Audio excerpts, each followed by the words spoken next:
Ms. Rosemary DiCarlo.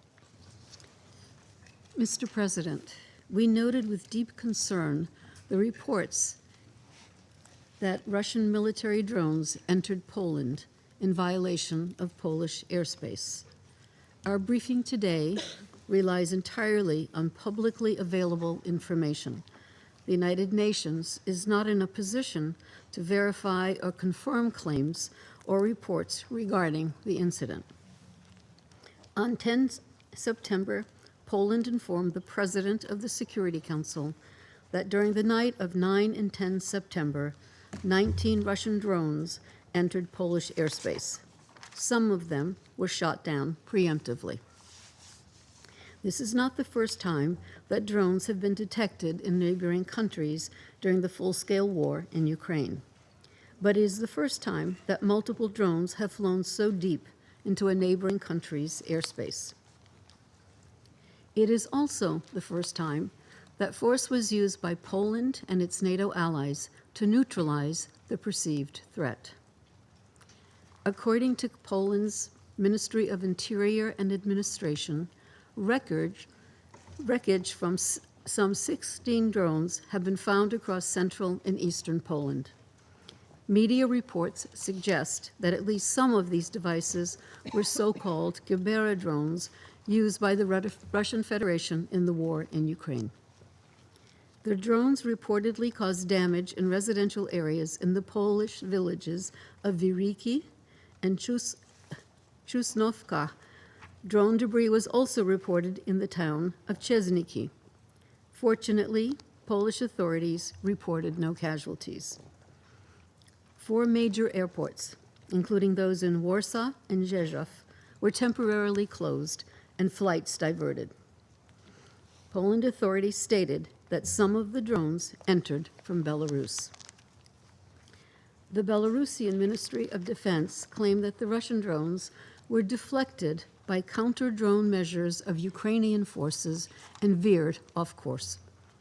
Belarus stated that it had alerted Poland and Lithuania as drones approached their airspace.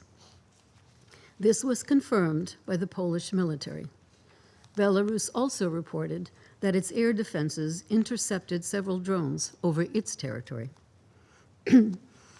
Following the incident, Poland introduced restrictions to air traffic in the eastern part of the country in areas neighboring Belarus and Ukraine.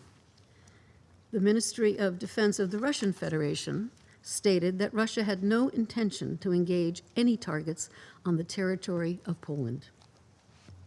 The Russian authorities acknowledged carrying out, during the same time period, and I quote, a massive strike with long-range, land-based, sea-based, and air-based high-precision weapons, as well as attack drones against the Ukrainian Defense Ministry, end quote, in western Ukrainian regions. The Russian Federation also expressed their readiness to hold consultations with Polish authorities on the matter. Following the incident, Poland invoked Article 4 of the North Atlantic Treaty, which led to consultations among the Allies on 10 September. Mr. President, we reiterate the Secretary General's call for all concerned to act responsibly and to avoid any action and rhetoric that would further escalate already dangerously high tensions. This alarming incident took place against the backdrop of continued large-scale Russian missile and drone attacks on Ukraine. According to President Zelenskyy, during the night of 9 to 10 September, Russia launched 415 drones and over 40 cruise and ballistic missiles against 15 regions of Ukraine, resulting in civilian casualties, including at least 1 death. On 9 September, in the frontline village of Yarova in Donetsk region, a guided bomb reportedly struck a group of mostly elderly civilians waiting for pension payments, killing at least 24 and injuring 18. On 7 September, Russian attacks across Kiev, Zaporizhia, Kryvyi, Odessa, Sumy, and Chernihiv killed and injured civilians and damaged civilian infrastructure. Among those killed was a woman with her newborn child in Kiev. In central Kiev, a government building housing the offices of Ukraine's prime minister was struck for the first time since the start of the war, making a further escalation. New Russian aerial attacks were reported again on the night of 10 and 11 September. The intensification of the war is borne out by the growing number of casualties. According to the Office of the High Commissioner for Human Rights, at least 208 civilians were killed and 827 injured in Ukraine in August 2025 alone. Short-range drones caused the highest number of casualties, killing 58 and injuring 272 civilians last August.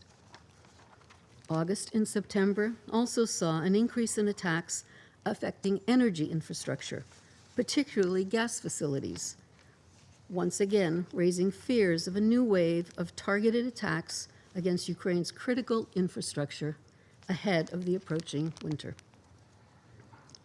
Mr. President, we are equally concerned about the continuing impact of the war on civilians in Russian-occupied regions of Ukraine and within the Russian Federation. On 8 September, in the Russian-occupied Donetsk region of Ukraine, Russian officials reported that 2 people were killed and 16 people were injured by an alleged Ukrainian drone strike.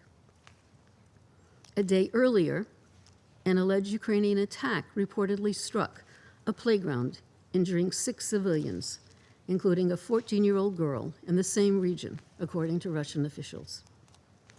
Attacks against civilians and civilian infrastructure violate international humanitarian law. They are unacceptable and must end immediately wherever they occur.